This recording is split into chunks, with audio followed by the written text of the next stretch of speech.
அண்ணன் ATS நெல்லையாளன் அவர்களுக்கும் மூத்த காரியகர்த்தா அண்ணன் பால் சிவா யாதவ் அவர்களுக்கும் என்னுடைய பணிவான வணக்கத்தை தெரிவித்து இந்த கூட்டத்தினை ஆரம்பிக்கிறேன்.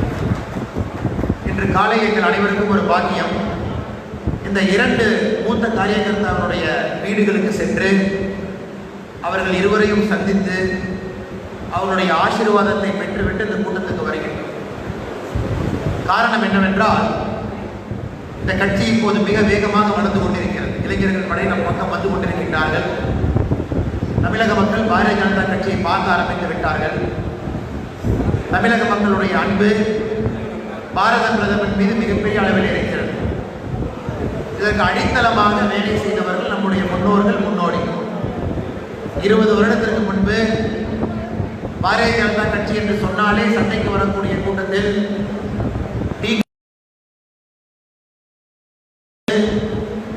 இப்போது தூத்துக்குடி மேற்கு மாவட்டத்திலே ஒரு அரங்கத்திலே, இவ்வளவு பெரிய அரங்கம் கூட முழுவதும் நிறைந்து மக்கள் அனைவரும் எழுச்சியாக இருப்பதை நம்மால் பார்க்க முடிகிறது. அதனால் அனைத்து முன்னோர்களையும் வணக்கத்தை தெரிவித்து, இந்த மேடையின் மீது இருக்கக்கூடிய முக்கியமான வணிகர் பிரிவினுடைய மாநில தலைவர் அண்ணன் ராஜகிரண் அவர்கள், தேசிய பொதுக்குழு உறுப்பினரும் முன்னாள் மேயரும் முன்னாள் ராஜ்யசபா எம்பியும் எனக்கு முன்னால் உரையாற்றிய அக்கா சசிகலா புஷ்பா அவர்களும், மாநிலத்தினுடைய பொதுச் செயலாளர் நெல்லையம்மாள் அவர்களும், மாநில செயலாளர் OBC அணி அண்ணன் விவேகம் ஜி ரமேஷ் அவர்களும், வணிகர் பிரிவினுடைய மாநில செயலாளர் அண்ணன் சத்யசீலன் அவர்களும், வழக்கறிஞர் பிரிவினுடைய மாநில செயலாளர் முத்துராமலிங்கம் அவர்களும், மருத்துவர் பிரிவினுடைய மாநில செயலாளர் அக்கா ருக்மணி அவர்களும், நம்முடைய சோசியல் மீடியா சமூக வலைதளத்தினுடைய மாநில செயலாளர் ரத்னமுரளி அவர்களும், மாவட்ட பொதுச் செயலாளர்கள் அண்ணன் PSR பிரபு அவர்களும்,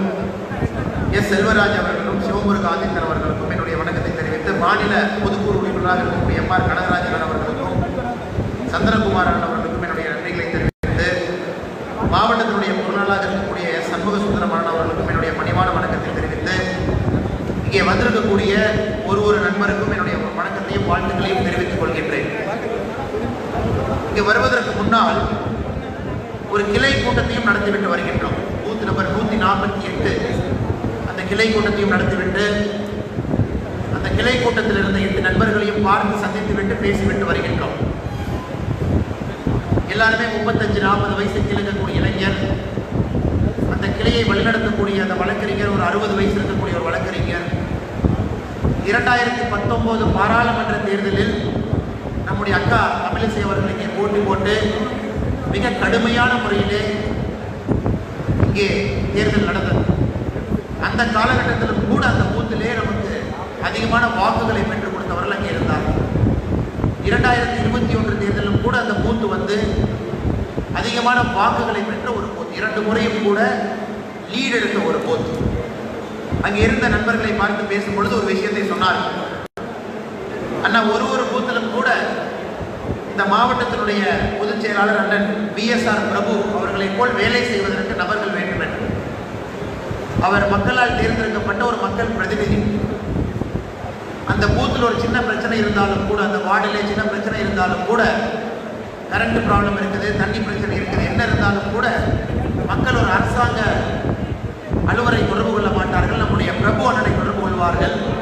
இவர் முழு நேர வேலையாக அதை செய்து கொண்டிருக்கின்றார்கள். அதை கேட்பதற்கு மிகவும் சந்தோஷமாக இருந்தது. ஏனென்றால் அதே போல தூத்துக்குடி மாவட்டத்திலே மக்கள் பிரதிநிதிகள் அதிகமாக இருக்கக்கூடிய ஒரு மாவட்டம். இன்று காலையில் கூட ஒரு 4 பஞ்சாயத்து தலைவர்கள் பாரதிய ஜனதா கட்சியில் வந்து தன்னை இணைத்துக் கொண்டார்கள். அவர்கள் முறையான இணைப்பு விழா இருக்கும். 3 பஞ்சாயத்து தலைவர்கள் வந்து இணைத்துக் கொண்டார்கள். அடிப்படையில் இது என்ன நமக்கு காட்டுகின்றது என்றால், இந்த கட்சி அடிப்படையிலே வளர்ந்து கொண்டிருக்கிறது, பூத் அளவிலே வளர்ந்து கொண்டிருக்கிறது, மக்கள் மனதிலே வளர்ந்து கொண்டிருக்கிறது. ஏனென்றால் அது நடந்தால் மட்டும்தான் நம்முடைய கனவு. 4லிருந்து 150 என்று சொல்கின்றோம் 2026. 2024 நமக்கு பாராளுமன்ற உறுப்பினர் வேண்டும் என்று சொல்கின்றோம். நடக்கப் போகின்ற உள்ளாட்சி தேர்தலிலே நமக்கு மேயர் மட்டுமல்ல, அதிகபட்சமான கவுன்சிலர் வேண்டும் என்று சொல்கின்றோம். அப்படி அது நடக்க வேண்டும் என்றால் நம் கட்சியினுடைய வேலை அடிப்படையில் இருக்க வேண்டும் என்பதைத்தான் இது காட்டுகின்றது. உள்ளாட்சியிலே வெற்றி பெற்று வேலை செய்யக்கூடிய கட்சியினுடைய தலைவர்கள், பூத்து வேலை செய்யக்கூடிய நண்பர்கள் அனைவரும் கூட அடிப்படை வேலையை செய்து கொண்டிருக்கின்றீர்கள். அதுதான் மிகவும் சந்தோஷமான ஒரு விஷயம். தூத்துக்குடி ஒரு சாதாரண ஒரு ஊர் கிடையாது. நம்முடைய கட்சிக்கு மிகவும் முக்கியமான ஒரு ஊர் இது, மிக முக்கியமான ஒரு மாவட்டம். அடிப்படையிலே நம்முடைய சித்தாந்தம் ஊறி இருக்கின்ற ஒரு ஊர் இது. வேறு மதத்தவர்கள் அதிகமாக இருந்தாலும் கூட இந்து மதத்தில் இருக்கக்கூடிய நண்பர்கள் ஒற்றுமையாக இருக்கக்கூடிய ஒரு ஊர். திருச்செந்தூர் முருகபெருமான் அவருடைய அருளால் இங்கே நிச்சயமாக தேசியமும் ஆன்மீகமும் தலை தோங்கி வருகின்ற காலத்திலே நாம் அடிப்படை வேலைகளை செய்து, பூத்திலிருந்து அடிப்படை வேலைகளை செய்து, யார் பூத்தை வெல்கின்றார்களோ அவர்கள் தேர்தலை வெல்வார்கள் என்று கணக்கப்படி 3 சவால்கள் உங்களுக்கு காத்திருக்கிறது. முதற்படியாக இன்னும் ஒரு 3-4 மாதத்திலே வரப்போகின்ற உள்ளாட்சி தேர்தல். இரண்டாவது சவால் என்பது 2024 நடக்கப் போகின்ற பாராளுமன்ற தேர்தல். மூன்றாவது சவால் என்பது 2026 நடக்கப் போகின்ற சட்டமன்ற தேர்தல். நம் எல்லோருக்கும் கூட மிகப்பெரிய ஆசை இருக்கிறது, பாரதிய ஜனதா கட்சி நிச்சயமாக ஆட்சி கட்டளிலே வந்து அமர வேண்டும் என்று. 4 to 150 எம்எல்ஏக்களை பெற்று பாரதிய ஜனதா கட்சி ஆட்சியிலே அமரும் பொழுது தமிழ்நாட்டுக்கு பிடித்த பல பீடைகள் காணாமல் போகும் என்கின்ற நம்பிக்கை நமக்கு இருக்கிறது. நடக்க வேண்டும் என்றால் திராவிட கட்சிகளுக்கும் நமக்கும் இருப்பது ஒரே ஒரு வேற்றுமைதான். அவர்களை பொறுத்தவரை ஒரு நிலையான வாக்கு வங்கியை வைத்திருக்கின்றார்கள். ஒரு பேங்க்ல நீங்க பேலன்ஸ் வச்சிருக்கிற மாதிரி ஒரு 33-34% வாக்கு வங்கி வச்சிருக்கின்றார்கள். அந்த வாக்கு வங்கியை வச்சு அவங்க செலவு பண்ணிட்டு இருக்காங்க. பேங்க்ல 1 லட்சம் ரூபாய் பணம் டெபாசிட் இருக்கு. அது யாரோ எம்ஜிஆர் காலத்திலிருந்து யாரோ அண்ணா காலத்திலிருந்து பாடுபட்டு சேர்ந்த வாக்கு வங்கி அது. அதை எடுத்து செலவு செய்து கொண்டிருக்கின்றார்கள். பாரதிய ஜனதா கட்சியை பொறுத்தவரை பேங்க் பேலன்ஸ்ல பணத்தை போட்டுட்டு இருக்கும். சிறுக 50 ரூபாய், 100 ரூபாய், 200 ரூபாய், 500 ரூபாய் நம்ம பேங்க்ல சேர்த்துக்கிட்டு இருக்கோம். அவர்களுக்கு நிலையான ஒரு வாக்கு வங்கி, ஆனால் வாக்கு வங்கி கரைத்து கொண்டிருக்கிறது. பாரதிய ஜனதாவுடைய வாக்கு வங்கி குறைவாக இருந்து அதிகமான பாதையில் சென்று கொண்டிருக்கிறது. அதனால் நண்பர்கள் புரிந்து கொள்ள வேண்டும், அடிப்படை வேலையை நாம் கையில் எடுத்தால் மட்டும்தான் நிரந்தரமான வாக்கு வங்கி என்பது பாரதிய ஜனதா கட்சிக்கு உருவாகும். இன்று காலையிலே பத்திரிகையிலே படித்தேன், 93% தமிழக மக்கள் அரசினுடைய ஒரு திட்டங்களை பெறுவதற்காக லஞ்சம் கொடுத்திருக்கின்றார்கள். தமிழகத்திலே 93% மக்கள் அரசினுடைய திட்டத்தை வாங்குவதற்காக லஞ்சம் கொடுத்திருக்கின்றார்கள். அதை பார்க்கும் பொழுது நமக்கு தெரியும், திராவிட கட்சிகளுடைய ஆதிக்கம் எப்படி ஆகிவிட்டது என்றால், சொந்த வீட்டில் நாளைக்கு சாப்பாடு வாங்கி சாப்பிடனா கூட பணம் கொடுக்கணும் அப்படிங்கிற நிலைமைக்கு நம்ம அரசியல் போயிட்டு. 70 ஆண்டு கால அவருடைய சாதனை என்னவென்றால், அனைத்து விஷயத்திலையும் லஞ்சம் லாவண்யம் கலைந்து அது தேர்தல் வரை அந்த லஞ்சம் வந்து மக்களுடைய மனதை குழப்பி எந்த வேலையும் செய்யாமல் தேர்தலுக்கு 6 மாதம் முன்னதாக வந்து ஒரு அரசை குறை மட்டும் சொல்லி ஆட்சி கட்டிலே அமர முடியும் என்று திராவிட முன்னேற்ற கழகம் நினைக்கிறது. கொரோனா காலகட்டம் 10 ஆண்டுகளாக எதிர்கட்சியாக இருக்கக்கூடிய ஒரு கட்சி கொரோனா முதல் அலையிலே வெளியவே வரவில்லை. 2ஆம் அலையிலே இந்த கிளவு கூலிங் கிளாஸ் எல்லாம் போட்டுக்கிட்டு ஷூட்டிங் போற மாதிரி திமுக தலைவர்கள் வெளியே வந்து யாராச்சும் மக்களுக்கு ஒரு அரிசி பருப்பு கொடுக்கணும்னா கூட தூரமா நிக்க வச்சு கொடுத்துட்டு இருந்தாங்க. இந்த போட்டோவை நீங்களும் பார்த்தீங்க, நம்ம எல்லாரும் பார்த்தோம். ஆனால் ஆட்சிக்கு வருவதற்கு குறைகளை மட்டுமே சொல்லி ஆட்சிக்கு வந்தார். மோடி அவர்கள் சரியில்லை, இந்த ஆட்சி சரியில்லை, அந்த ஆட்சி சரியில்லை. இப்ப ஆட்சிக்கு வந்து 120 நாட்களாக நாம் பார்த்து கொண்டிருக்கின்றோம் அவருடைய ஆட்சி எப்படி இருக்கிறது என்று. அதாவது சொன்னதை எதுவுமே செய்ய முடியாத ஒரு நிலைமை. ஆனா சட்டமன்றத்தில் நாங்கள் வந்து ஒரு ரெசல்யூஷன், அதாவது எல்லா எம்எல்ஏவும் சேர்ந்து ஒரு ஏகமனதாக ஒரு முடிவை எடுப்போம் என்று வேலை செய்து கொண்டிருக்கின்றார்கள். உதாரணத்துக்கு 1 வாரத்துக்கு முன்னதாக நம்முடைய 3 வேளாண் சட்டங்களையும் வேண்டாம் என்கின்ற தீர்மானம் இன்று நாளை மறுநாள் 3 நாட்களுக்குள் தமிழகத்திற்கு நீட்டு வேண்டாம் என்கின்ற தீர்மானம், இதை மட்டும் செய்து கொள்ள வேண்டும் என்கின்ற எண்ணம். அவர்களுக்கு தெரியும், இந்த தீர்மானத்தை மட்டும்தான் அவர்களால் போட முடியும். 3 வேளாண் சட்டங்களையும் எடுக்க முடியாது என்று தெரியும். எந்த காரணத்திற்கும் நீட்டு பரீட்சை எடுக்க முடியாது என்று தெரியும்.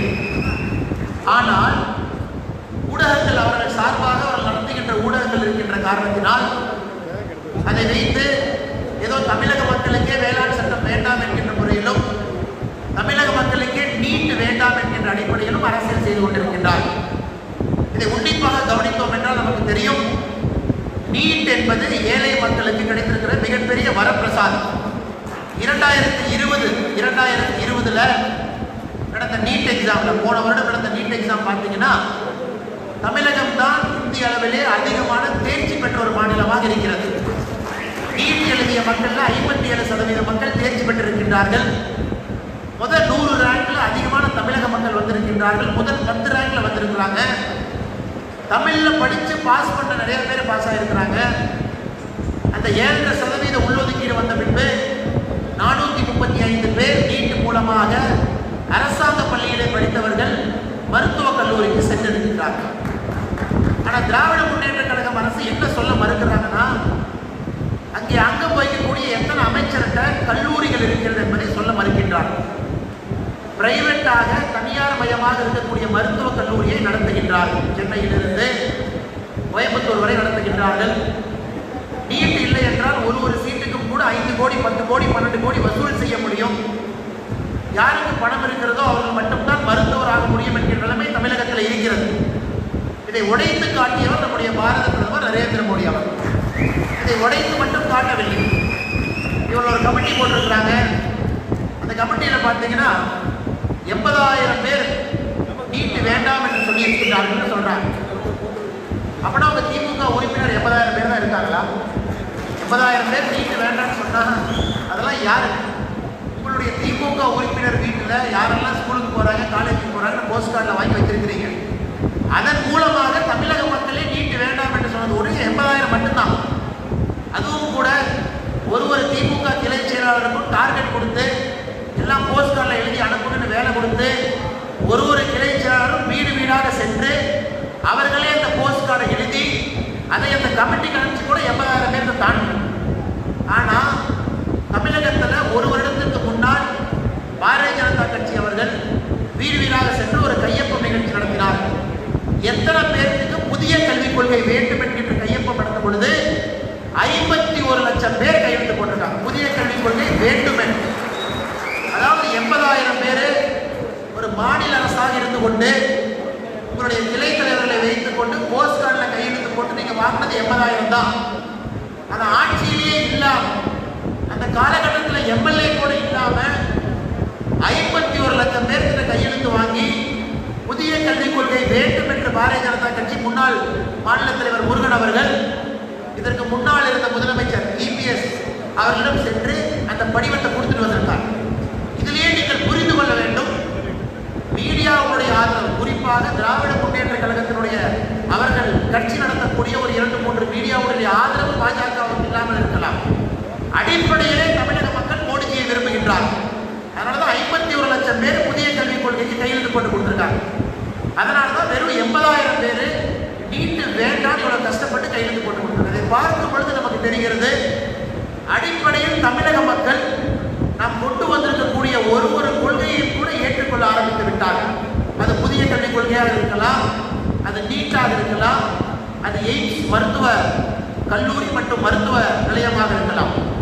ஒரே ஒரு எய்ம்ஸ் மட்டும் மதுரைக்கு வந்துருச்சுன்னா உங்களுக்கு தெரியும் நண்பர்களே, நேரடியாக வேலை வாய்ப்பு கிடைக்க போகிறவர்கள் 20,000 பேர் ஒரே ஒரு எய்ம்ஸ் வந்துட்டான்.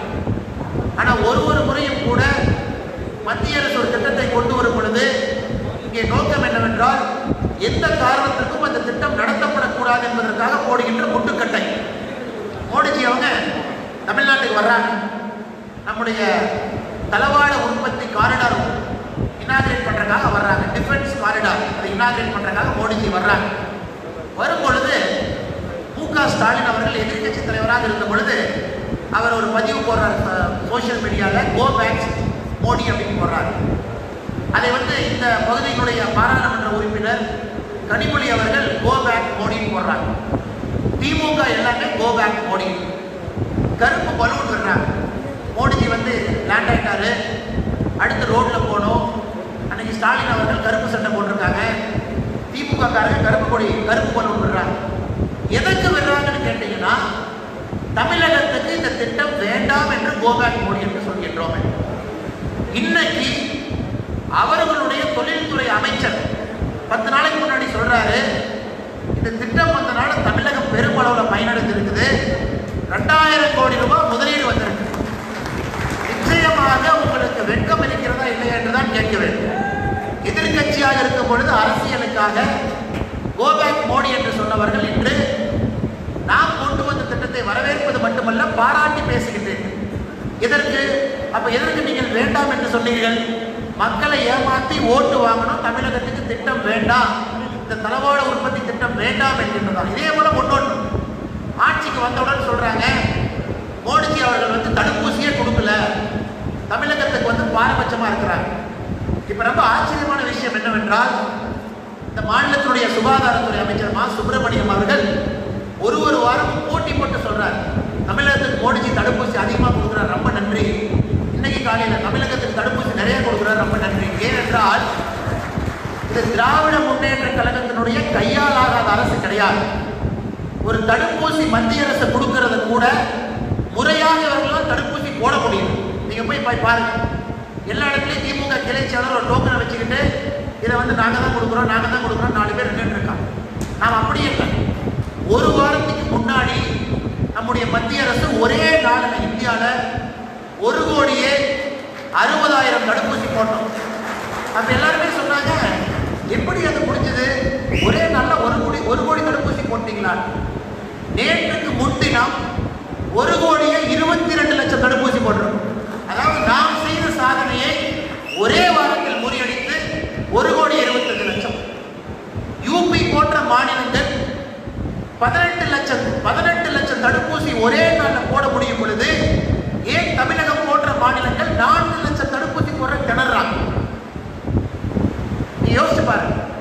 யூபி போன்ற அவ்வளவு மக்கள் தொகை இருக்கக்கூடிய மாநிலங்கள் 18 லட்சம் தடுப்பூசி ஒரே நாளில் போடும் பொழுது 4-5 லட்சம் தடுப்பூசி போடுறதுக்கு தமிழ்நாடு திண்டாடிட்டு இருக்கு. இவருடைய கையாளத்தனத்தை மறைப்பதற்காக மத்திய அரசு தடுப்பூசி கொடுக்கல. எப்படி மத்திய அரசு 1,22,00,000 தடுப்பூசி நேற்று முன்தினம் போட்டிருக்க முடியும்? அது மட்டுமல்ல, மோடிஜி அவர்கள் அடுத்த இலக்குக்கு தயாராகி விட்டாங்க.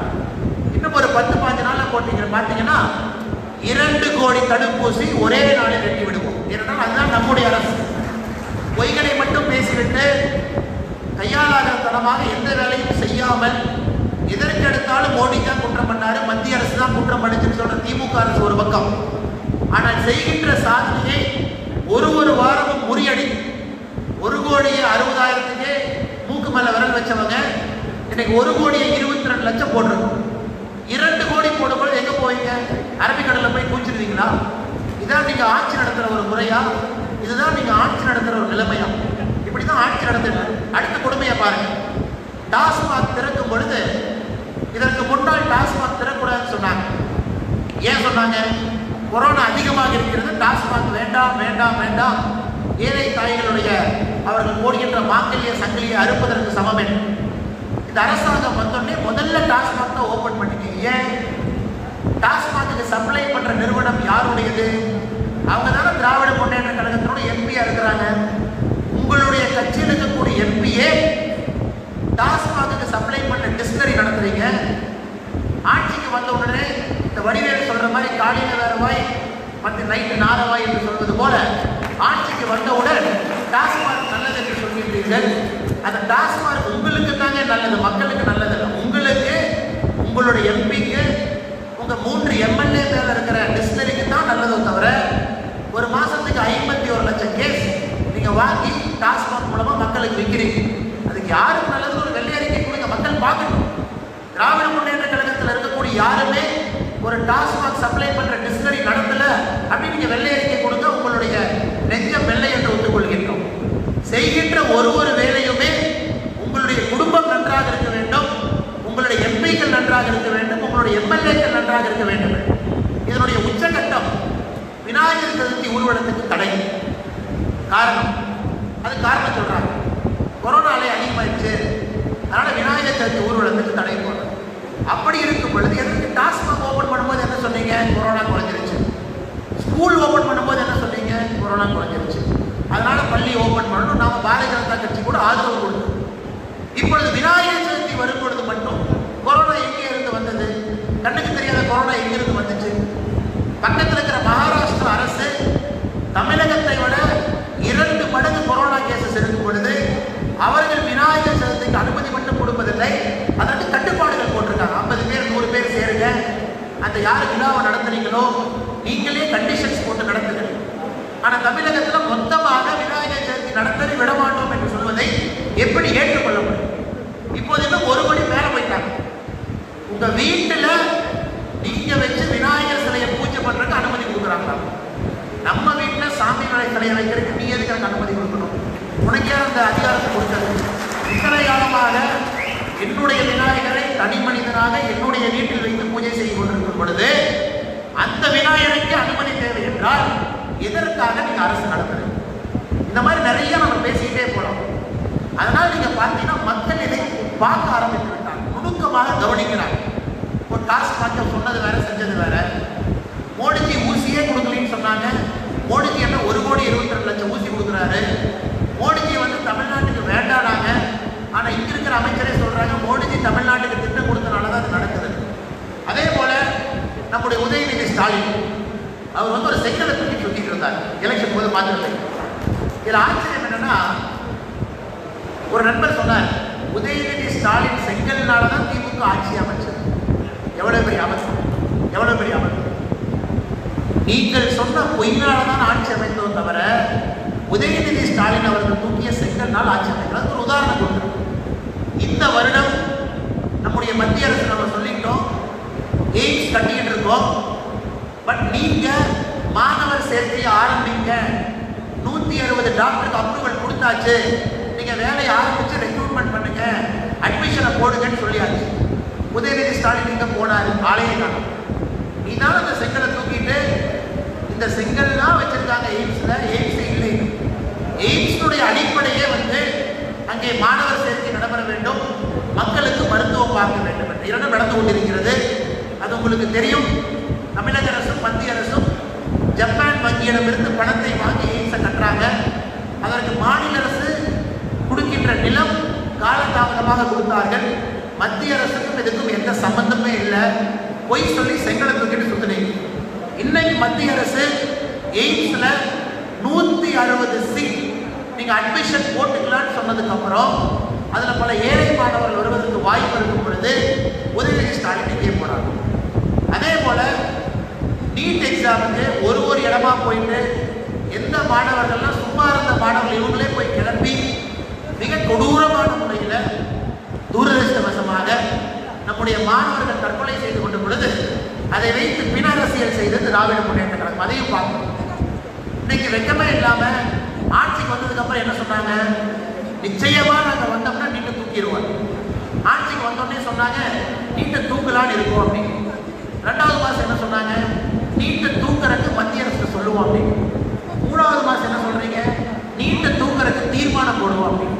இப்ப 5வது மாசம் நீட்டையே மறந்துடுவீங்க. ஏன்னா நீட் இப்ப செப்டம்பர் 12ஆம் தேதி வரப்போகுது. ஏன் அப்படி மாத்தினாங்கன்னா அவர்களுக்கு தெரியும் மக்களுடைய ஆதரவு நீட்டுக்கு இருக்கிறது என்று தெரியும். ஏனென்றால் இதற்கு முன்னால் இருந்த அரசுகள் 2006 இருந்து திமுக ஆட்சியில் இருந்தாங்க. 2006 இருந்து 2011 வரைக்கும் நீங்க பாத்தீங்கன்னா ஒரு வருடத்திற்கு அரசு பள்ளியிலிருந்து நேரடியாக அரசு மருத்துவக் கல்லூரிக்கு சென்றவர்கள் 19 பேர் சராசரியாக. 2006 இருந்து 2015 வரை சராசரியாக வருடத்திற்கு 19 பேர் அரசு பள்ளி மாணவர்கள் அரசு மருத்துவக் கல்லூரிக்கு சென்றார்கள். நீங்க நடத்துற இன்டர்ன்ஷிப் நீட் வந்ததுக்கு அப்புறம் 2020 மட்டும் 435 பேர் அரசு பள்ளியில படிச்சவங்க போயிருக்காங்க. இந்த 7% உள்ஒதுக்கீடு வேண்டாம் என்று நீங்க சொன்னா கூட 19 பேருக்கு மேல போயிருக்காங்க. அப்படி இருக்கும் பொழுது எப்படி நீட் என்பது சமூக நீதிக்கு எதிரான ஒரு விஷயம் என்று திராவிட முன்னேற்ற கழக அரசு சொல்லுது. அதனால் நண்பர்களே, நாம் ஒரு விஷயம் செய்ய வேண்டும். இதை மக்களிடம் அதிகமாக நீங்கள் எடுத்து செல்ல வேண்டும். பூத் அளவில் மேடையில் இருக்கக்கூடிய தலைவர்கள், இங்கே கீழே இருக்கக்கூடிய நம்முடைய தலைவர் நிர்வாகிகள் அனைவருமே இந்த முக்கியமான சமுதாய பிரச்சனைகளை மக்களிடம் அதிக அளவில் எடுத்து செல்ல வேண்டும். ஏனென்றால் நடக்கப் போகின்ற அனைத்து தேர்தலுமே, உள்ளாட்சி தேர்தல், பாராளுமன்ற தேர்தல், சட்டப்பேரவை தேர்தல், நாம் பேசி பேசி மக்களுடைய மனதிற்கு நம்முடைய கட்சியினுடைய கொள்கையை எடுத்து சென்று அதன் மூலமாக அவர்களை வாக்காளர்களாக மாற்ற வேண்டிய கட்டாயம் நமக்கு இருக்கிறது. மோடி அவர்கள் டெல்லியிலிருந்து எவ்வளவு விஷயம் செய்யறாருன்னு பாருங்க. தமிழகத்தில் மட்டும் 6000 ரூபாய் வாங்கக்கூடிய விவசாயிகள் 48 லட்சம் பேர் இருக்காங்க. 48 லட்சம் பேர் விவசாயிகளுக்கு 6000 ரூபாய் வங்கி கணக்கு கணக்கு வந்து விழுகுது. ஒரு விவசாய குடும்பத்தில் 3 வாக்காளர்கள் என்று வச்சுக்கிட்டீங்கன்னா கூட 1.5 கோடி வாக்காளர். யோசிச்சு பாருங்க, 48 லட்சம் விவசாயிக்கு 6000 ரூபாய் பணம் வரும் பொழுது ஒரு குடும்பத்தில் 3 பேர் இருக்கின்றார்கள் என்றால் அது 1.5 கோடி பேர் வாக்காளர். அதே போல தமிழகத்திலே 32 லட்சம் பேருக்கு பிரதம மந்திரி அவருடைய இலவச வீட்டு வசதி திட்டத்தின் மூலமாக வீடு கட்டி கொடுத்திருக்கின்றோம். ஒரு வீட்டில் 4 பேர் குடியிருப்பாங்க. 32 லட்சத்துக்கு 4 போட்டீங்கன்னா அதுவும் 1 கோடியை தாண்டும். அதே போல வங்கி கணக்கு இல்லாதவர்கள் தமிழகத்தில் மட்டும் எத்தனை பேருக்கு வங்கி கணக்கு ஆரம்பிச்சிருக்கோம்னா 60 லட்சம் பேர். 60 லட்சம் பாட்டி, 60 லட்சம் தாத்தாக்கு வங்கி கணக்கே இல்லாமல் இருந்தாங்க. இந்த 100 நாள் வேலை வாய்ப்பு போனாங்கன்னா கூட அரசு கொடுக்குற பணத்தை யாரோ கையெழுத்து போடுற 20 ரூபா கமிஷன் வாங்கிட்டு மிச்ச பணத்தை கொடுத்தாங்க. நாம் வந்த பின்பு ஜன்தன் மூலமாக நேரடியாக 274 ரூபாய் அவருடைய வங்கி கணக்கில் வந்து விழுகுது. அதை மட்டும் 80 லட்சம் பயனாளிகள் இருக்கிறாங்க. இந்த மாதிரி ஒரு திட்டத்தையும் பார்த்தீங்கன்னா மோடிஜியை பொறுத்தவரை நம்முடைய மத்திய அரசு திட்டங்கள் முழுமையாக தமிழக மக்களிடம் சென்று சேர்ந்திருக்கிறது. எந்த ஒரு மாற்று கருத்தும் கிடையாது. அதை வாக்காளர்களாக மாற்றுகின்ற கட்டாயம் நமக்கு இருக்கிறது. மேடையில் இருக்கக்கூடிய தலைவர் பால்ராஜன் அவர்களுக்கும் இங்கே இருக்கக்கூடிய அனைத்து தலைவர்களுக்கும் அந்த பொறுப்பு இருக்கிறது.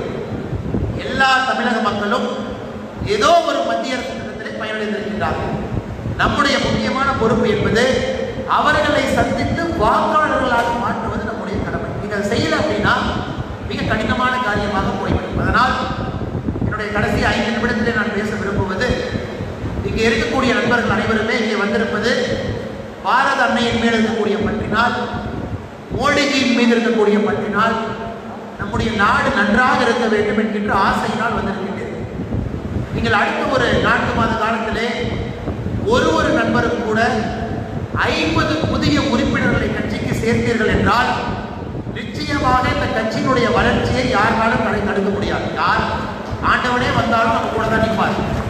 அதனால் அது உங்கள் இலக்காக வைத்துக் கொள்ள வேண்டும். நிறைய பேர் கேட்பாங்க, நான் கட்சியில் சேர்த்துட்டேன், இன்னும் எனக்கு பொறுப்பு கொடுக்கல அப்படின்னு. என்னை பொறுத்தவரை உச்சக்கட்ட பொறுப்பு என்பது பாரதிய ஜனதா கட்சியினுடைய உச்சக்கட்ட பொறுப்பு என்பது ஒரு தொண்டன் என்கின்ற பொறுப்பு. இதுதான் உச்சக்கட்ட பொறுப்பு. மிச்ச பொறுப்புக்கெல்லாம் பிரச்சனை இருக்கு. மிச்ச எல்லா பொறுப்புக்குமே பிரச்சனை இருக்கு. அடுத்த யார் தலைவராக வருவாங்க, அடுத்த யார் மாவட்ட தலைவராக வருவாங்க, பாதி நேரம் வந்து புரோட்டோகால், மாலை போடணும், வெல்கம் பண்ணணும், போஸ்டர் அடிக்கணும். பட் ஒரு தொண்டனுக்கு முழுமையாக கட்சி வேலை செய்வதற்கு ஒரு வாய்ப்பு, முழுமையாக உங்கள் டைம் வேற எங்கேயுமே போகாது. அப்படி இருக்கும் பொழுது எந்த பொறுப்புக்குமே ஆசைப்படாமல் மிக முக்கியமான தொண்டர் பொறுப்பு என்கின்ற பொறுப்பை கௌரவமாக எடுத்து அடுத்த 4 மாத காலத்திலே ஒருவருக்கும் கூட 50 புதிய நபர்களை முழுமையாக, இல்லை எனக்காக சேர்ந்துட்டாங்க அப்படிங்கிறத விட கட்சிக்காக, கட்சியினுடைய கொள்கைக்காக நீங்கள் கொண்டு வந்தீங்கன்னா அந்த 5 நபர்களுக்கும் ஒரு குடும்பத்தில் 4 பேர் இருப்பாங்க. ஒருவரும் கூட 200 புதிய நபர்களை கட்சிக்குள்ள கொண்டு வரீங்க. அதான் உங்களுடைய இலக்காக இருக்க வேண்டும். அதே போல இங்கே இருக்கக்கூடிய தலைவர்களுக்கு ஒரு இலக்கு இருக்கும் பொழுது ஒரு தொண்டனுக்கு இருக்கக்கூடிய மிகப்பெரிய இலக்கு என்பது 50 புதிய உறுப்பினர்களை கட்சிக்குள் கொண்டு வருவது உங்களுடைய முதல் இலக்காக இருக்க வேண்டும். இரண்டாவது, நம்முடைய கட்சியில் ஒரு அற்புதமான ஒரு விஷயம் என்னவென்றால் நாளைய தலைவன் இன்றைய தொண்டன். அதுதான் இந்த கட்சியினுடைய சித்தாந்தம், இந்த கட்சியினுடைய கோட்பாடு. யார் என்று தொண்டராக இருக்கின்றார்களோ நாளைய தலைவர்களாக வருவார்கள். இன்னைக்கு போய் நம்முடைய உள்துறை அமைச்சர் அமித்ஷா கிட்ட நீங்கள் இதுவரை அனுபவித்த பொறுப்புகளிலே மிக சந்தோஷம் கொடுத்த பொறுப்பு என்னவென்று கேட்டீர்கள் என்றால் அவர்கள் சொல்வார், ஆரம்ப காலத்திலே அகமதாபாத்திலே ஒரு பூத்தினுடைய தலைவராக இருந்த பொறுப்பு தான் மிகவும் சந்தோஷம் கொடுத்த பொறுப்பு என்று. ஏனென்றால் அந்த ஒரு பொறுப்பு மட்டும்தான் நம்முடைய கட்சியை ஜெயிக்க வைக்க நேரடியாக இருக்கக்கூடிய பொறுப்பு. யாரெல்லாம் கிளை தலைவர்களாக, கிளை உறுப்பினராக இருக்கின்றீர்களோ அந்த பொறுப்பு மட்டும்தான் நேரடியாக ஒரு வேட்பாளரை ஜெயிக்க வைக்கக்கூடிய பொறுப்பு. என்னுடைய பொறுப்பு கூட பார்த்தீங்கன்னா நேரடி பொறுப்பு கிடையாது. ஒரு மாநில தலைவர் பொறுப்பு கூட நான் பேசி அந்த அலையை உருவாக்குவதற்கான பொறுப்பு, கட்சியை வல்லடிப்பதற்கான பொறுப்பு. ஆனால் ஒரு வேட்பாளரை ஜெயிக்க வைக்க வேண்டும் என்கின்ற பொறுப்பு இருப்பது ஒரு பூத்தில் இருக்கக்கூடிய தலைவருக்கும் பூத்தில் இருக்கக்கூடிய மெம்பருக்கு மட்டும்தான். அதனால் அந்த புண்ணியமான பொறுப்பை, அந்த தெய்வீகரமான பொறுப்பை நீங்கள் எடுத்து புதிய உறுப்பினர்களை கட்சிக்குள் கொண்டு வந்து ஒரு இலக்கு நிர்ணயித்து 50 என்பது மிக குறைவான ஒரு இலக்கு. ஆனால் 50 என்பது சித்தாந்த அடிப்படையிலே கட்சிக்குள் அவர்கள் வர வேண்டும். அவர்கள் மூலமாக குடும்ப நண்பர்கள் வருவார்கள். அப்படி இருக்கும் பொழுது மட்டும்தான் தூத்துக்குடியிலே 2024 பாராளுமன்ற உறுப்பினர் பாஜக என்கின்ற பெருமை நமக்கு கிடைக்கும். நம் மைக்கில் பேசலாம், ஆனால் அடிப்படை வேலையை செய்யவில்லை என்றால் மிக கடினமாக போய்விடும். உங்களுக்கு தெரியும், தூத்துக்குடி பகுதியிலே எந்த விதமான அரசியல் நடக்கிறது.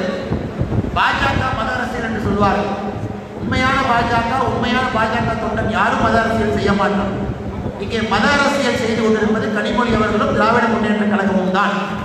கிறிஸ்தவர்களை இஸ்லாமியர்களை பிரித்து பாரதிய ஜனதா கட்சி உங்களுக்கு எதிரானவர்கள் என்று சொல்லி கிளர்ச்சியை தூண்டி அதன் மூலமாக வாக்குகளை பெற்றுக் கொண்டிருக்கிறார்கள். பாரதிய ஜனதா கட்சி அந்த காரியத்தை செய்ய விரும்பவும் இல்லை. அப்படி இருக்கும் பொழுது உங்களுடைய பணி என்பது கடுமையான பணி. ஒரு மனிதனையும் கூட நீங்கள் பார்த்து சந்தித்து அவர்களை உறுப்பினர்களாக மாற்றி அவர்களை வாக்காளர்களாக மாற்றுகின்ற பொறுப்பு உங்களுக்கு முக்கியம். ஏனென்றால் தூத்துக்குடியை பொறுத்தவரை தமிழகத்தில் இந்த ஒரு மாவட்டம் மட்டும்தான் ஒரு விமான நிலையம் இருக்கிறது, ஒரு போர்ட்டும் இருக்கிறது. ரெண்டு ஒரே மாவட்டத்தில் இருக்கு. அதிகப்படியாக இண்டஸ்ட்ரியலிஸ்ட் தொழில் செய்பவர்கள் இருப்பதும் தூத்துக்குடி தான். சின்ன தொழில், பெரிய தொழில் எல்லாமே. அதிகப்படியாக செல்வந்தர்கள் இருப்பதும் தூத்துக்குடி தான். அதிகப்படியாக மீனவர்கள் இருப்பதும் இங்கே தான். நீங்கள் சுற்றி முற்றி பார்த்தீங்கன்னா தூத்துக்குடிக்கு மத்திய அரசுடைய நேரடி கவனம் தேவைப்படுகிறது. ஏனென்றால் இங்கே இருக்கின்ற ஒரு மக்களும் கூட நேரடியாக மத்திய அரசுக்கும் தூத்துக்குடிக்கும் ஒரு இணைப்பு பாலமாக ஒரு எம்பி வந்துவிட்டால் மிக வேகமாக தூத்துக்குடி அடுத்த கட்டத்திற்கு செல்லும். அப்படி இருக்கும் பொழுது நேரடியாக தூத்துக்குடியினுடைய அனைத்து சட்டமன்ற உறுப்பினர்களும் பாஜகவுக்கு வந்து விடுவார்கள். அதனால் உங்களுடைய இலக்கு மிகவும் சுலபமான இலக்கு. உள்ளாட்சி தேர்தலிலே கட்சியை வலுப்படுத்த வேண்டும், நம்முடைய பூத்தை வலுப்படுத்த வேண்டும். அதன் மூலமாக 2024 பாராளுமன்ற தேர்தலிலே நம்முடைய பாஜக உறுப்பினர் இங்கே வெற்றி பெற வேண்டும்.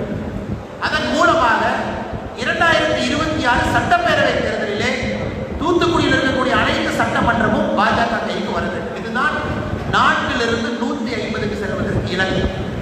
உங்களுக்கு தெரியும், திராவிட முன்னேற்ற கழக அரசினால் எந்த ஒரு பெரிய காரியத்தையும் அடுத்த 3 வருடத்திற்கு செய்ய முடியாது. ஏனென்றால் 5,70,000 கோடி கடன் இருக்கக்கூடிய ஒரு மாநிலம் அது. நம்ம எல்லாரும் தலைமையிலையும் கடன் இருக்கிறாங்க. எவ்வளோ கடன் இருக்கு? ஏதோ 2,40,000 ரூபாய் இருக்குது அப்படிங்கிறாங்க. அப்படி இருக்கும் பொழுது ஒரு விஷயத்தை புரிந்து கொள்ள வேண்டும். தமிழகத்திற்கு ஒரு மாற்று அரசியல் வேண்டும் என்று மக்கள் நினைத்தால் அது பாரதிய ஜனதா கட்சியில் மட்டும்தான் கொடுக்கப்படும். ஊழல் இல்லாத 93% மக்கள் சொல்றாங்க லஞ்சம் கொடுத்து தான் என் டெய்லி வேலையை செய்ய முடியுது. ஸோ ஊழல் இல்லாத நேர்மையான அடுத்த கட்ட தலைவர்களை உருவாக்கக்கூடிய சமுதாயத்தை படைப்பதற்கு 2026 பாரதிய ஜனதா கட்சியினுடைய ஆட்சி இங்கே வர வேண்டும். அதற்கு வர வேண்டும் என்றால் கீழே இருக்கக்கூடிய நீங்கள் தான் முக்கிய பொறுப்பாளர்கள். அதனால் புதிய நண்பர்களை உள்ளே கொண்டு வாருங்கள். நம்ம நீட்டை பற்றி, விவசாய சட்டத்தை பற்றி பல விஷயங்களை பேசியிருக்கின்றோம். அதையெல்லாம் பூத் லெவலில் பேசுங்க, அதை பேசும் பொருளாக மாற்றுங்க. மக்களுக்கு அது காதுக்கு போய் சேரட்டும். மக்கள் இந்த பேப்பர் டிவியை தாண்டி பாஜகவினுடைய கொள்கை உங்கள் மூலமாக மக்களுக்கு போகட்டும். அப்படி போகும் பொழுது அவர்கள் நம்முடைய கட்சியை ஏற்றுக்கொண்டு விடுவார்கள். நீட்டு வேண்டும் என்று நினைப்பார்கள், விவசாய சட்டம் வேண்டும் என்று நினைப்பார்கள், தமிழகத்திற்கு தேவையான மத்திய அரசுடைய திட்டங்கள் வேண்டும் என்று நினைப்பார்கள், மோடிஜி நமக்கு வேண்டும் என்று நினைப்பார்கள். எல்லாவற்றுக்கும் மேலாக பாரதிய ஜனதா கட்சி தமிழகத்துக்கு வேண்டும் என்று நினைப்பார்கள். அதனால் இங்கே வந்திருக்கக்கூடிய நண்பர்கள் உங்களுடைய பொறுப்பை நீங்கள் எடுத்து வருகின்ற காலத்தில் மிக திறம்பட அந்த வேலையை செய்து பாரதிய ஜனதா கட்சி ஆட்சிக்கு வருவதற்கு எப்படி நம்முடைய பால் சிவா யாதவ் என்ற காலை அவர் ஒரு வீட்டுக்கு போயிருந்த பொழுது அவருடைய கேட்டேன், நீங்கள் எப்படி கட்சி வேலை செய்தீர்கள் என்று. அதுக்கு அவர் ஒரு பதில் சொன்னார், நான் 30 மாடு வச்சிருக்கிறேன், 20 மாடில் பால் கறப்பேன், அந்த பால் கறந்த காசில் நான் கட்சியை வளர்த்திருக்கின்றேன். மனிதனை பாருங்க, அந்த பாலில் தான் நிறைய நண்பர்களை வீட்டுக்கு வந்து மோர் சாப்பிட்டு போவாங்க. அதே போல் இன்னொரு தலைவர் கூட்டு நிர்வாகி அவர்கள் நம்முடைய ஏடிஎஸ் நெல்லையாளர் நான் மட்டும் கேட்டேன், அண்ணா உங்கள் பேர் ரொம்ப வித்தியாசமாக இருக்கேங்கண்ணா அப்படின்னு. அதுக்கு ஒரு சொன்னது, என் பேர் வேற, என் பேர் நெல்லையாளனே என்றது என் பேர் கிடையாது, அவருடைய பேர் என்பது சங்கர சுப்பு. ஆனால் நான் ஒரு பணியில் இருந்து கொண்டு பாஜகவுக்கு வேலை செய்கின்றேன் என்ற காரணத்தினால் என் மேலே கேஸ் போடுவாங்க அப்படிங்கிறதுக்காக என் பேரையே நெல்லையாளன்னு மாற்றிக்கிட்டு நான் வேலை செஞ்சேன்.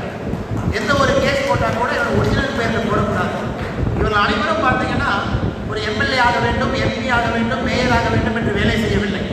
இந்த 2 மனிதர்களுமே கடந்த ஒரு 30 ஆண்டு காலமாக அந்த பால் கறந்து பாலை சந்தையில் ஊற்றி அதன் மூலமாக கட்சியை வளர்ந்தவர் ஒருவர். தந்தை தாய் தனக்கு கொடுத்த பேரையே மாற்ற துணிந்த இன்னொருவர். இவங்களாம் பார்த்தா கட்சிக்காக வேலை செய்தவர். நாம கூட அதே உணர்வுடன் அதே ஒரு லட்சியத்துடன் வேலை செய்யும் பொழுது நம்முடைய சித்தாந்தம் வெளியே வரும், நம்முடைய கட்சி வெளியே வரும். நிச்சயமாக வருகின்ற காலம் என்பது பாரதிய ஜனதா கட்சியினுடைய காலம் மட்டும்தான். அதில் எந்த ஒரு மாற்று கருத்தும் கிடையாது. 4லிருந்து 150 என்பது சுலபமான ஒரு வேலை, அது ஒரு பெரிய வேலை கிடையாது. திரிபுரா மாநிலத்திலே 5 வருடத்திற்கு முன்பு 1.5% வாக்கு இருந்த பாஜக 5 வருடம் முடியும் பொழுது 54% வாக்குகளை பெற்று ஆட்சி கட்டளை அமர்ந்திருக்கின்றார். அதே போல வங்காள வெஸ்ட் பெங்காலிலே எந்த காரணத்திற்கும் பாஜக வர முடியாது என்று சொன்னார். 2019 18 எம்பிக்களை பெற்று 2021 27 எம்எல்ஏக்களை பெற்றிருக்கின்றோம். ஏனென்றால் அது கம்யூனிஸ்டுடைய கோட்டை என்று சொல்வார். அதே போல அசாம் காங்கிரசுடைய கோட்டையாக இருந்த அசாமிலே 2வது முறையாக பாஜக ஆட்சி கட்டளைக்கு வந்திருக்கின்றது. வடகிழக்கு மாநிலம் 80% கிறிஸ்தவர்கள் இருக்கின்ற மாநிலத்திலே 24 எம்பிக்கள்ல 18 எம்பி பாஜக. கோவால 60% கிறிஸ்தவர் இருக்கிற கோவால பாஜக ஆட்சி. அப்படி இருக்கும் பொழுது தமிழகத்தில் ஏன் பாஜக வர முடியாது என்கின்ற கேள்வியை நாங்கள் உடைத்தெறிய வேண்டும். 4லிருந்து 150 என்பது சாத்தியம் மட்டுமல்ல, நிச்சயமாக அது நடக்கும். அதை நடந்து காட்டக்கூடியவர்கள் நீங்கள் மட்டும்தான். பூத்திலிருந்து வேலையை ஆரம்பியுங்கள். பூத் தலைவர்கள் முக்கியமான பொறுப்பது 50 நபர்களை கட்சிக்குள் கொண்டு வாருங்கள். அதன் மூலமாக அவங்களுடைய உறுப்பினர்கள் வீட்டில் யாருக்கவங்கள கொண்டு வாங்க. வருகின்ற காலம் நம்முடையது. உள்ளாட்சி தேர்தல், பாராளுமன்ற தேர்தல், சட்டமன்ற தேர்தல், நேர்கோட்டு பாதை இது. வருகின்ற காலம் நம்முடையது. வாய்ப்பு கொடுத்த இந்த மாவட்டத்தினுடைய தலைவர் அண்ணன் பால்ராஜன் அவர்களுக்கும் இங்கே வந்திருக்கக்கூடிய ஒரு நம்முடைய தலைவனுக்கும் ஒரு தொண்டனுக்கும் உணர்ச்சி அதிகமாக இருந்து இந்த கட்சி நன்றாக வளரும் என்று நினைக்கக்கூடிய இளைஞர் பட்டாளத்திற்கும் இந்த நிகழ்ச்சியை ஏற்பாடு செய்த அனைத்து நிர்வாகிகளுக்கும் என்னுடைய மனமார்ந்த நன்றியை தெரிவித்துக் கொள்கின்றேன். கடுமையாக உழையுங்கள். எந்த எதிர்பார்ப்பும் இல்லாமல் வேலை செய்யுங்கள். உங்களுக்கு என்ன வருமோ வர வேண்டுமோ உங்களை தேடி உங்களுடைய வீட்டுக்கு உங்களுடைய வாசற்படிக்கு அது வந்து சேரும் என்கின்ற உறுதிமொழியை ஒரு மாநில தலைவராக நான் உங்களுக்கு கொடுக்கின்றேன். அனைவரும் சேர்ந்து ஒன்றாக பாடுபடுவோம். பாரத் மாதா கி, பாரத் மாதா கி, பாரத் மாதா கி. பாரத் அன்னையின் புகழ். அவரவர் கைகளிலே இருக்கக்கூடிய தாமரை உயர்த்தி